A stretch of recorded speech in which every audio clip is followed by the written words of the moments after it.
राजा ल्याउने आन्दोलनको जसलाई संयोजक बनाइएको छ 82 वर्षीय नवराज सुवेदीजीले लेख्नु भएको किताब इतिहासको एक कालखण्ड भन्ने पुस्तकको पृष्ठ नम्बर 12 मा गएर उनले पढिदियोस्। त्यो पुस्तकमा लेखिएको छ सम्माननीय सभामुख महोदय कि संसारकै प्रसिद्ध र महँगो मानिने ओमेगा घडीले स्विजरल्यान्डबाट नेपाल आएर सो घडी उत्पादन गर्ने फ्याक्ट्री खोल्नका लागि नेपालमा अनुमति माग्यो।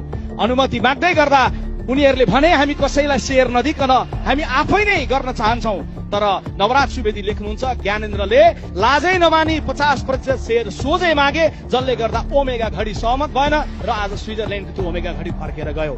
सम्माननीय सभामुख महोदय, म फेरि दोहोर्याउन चाहन्छु, सुन्दै हुनुहुन्छ राजा ल्याउनु पर्छ भन्नेहरू भने सुनिरहनु भएको छ, सुन्नु भएको छैन भने दोहोर्याएर भन्न चाहन्छु, तपाईहरूले राजा ल्याउने भनेर जसलाई संयोजक बनाउनु भएको छ उनै नवराज सुवेदीको पुस्तक भित्रबाट पृष्ठ 12 बाट मैले उल्लेख गरेर ज्ञानेन्द्रको चित्र र चरित्रलाई तपाईहरु समक्ष राखेको छु। अनि उनैलाई लिएर आइराखेर देशमा सुशासन प्राप्ति हुन्छ भन्ने भ्रम आजको पुस्तालाई दिने जे प्रयास छ त्यसलाई पनि म चिरफार गर्न चाहन्छु।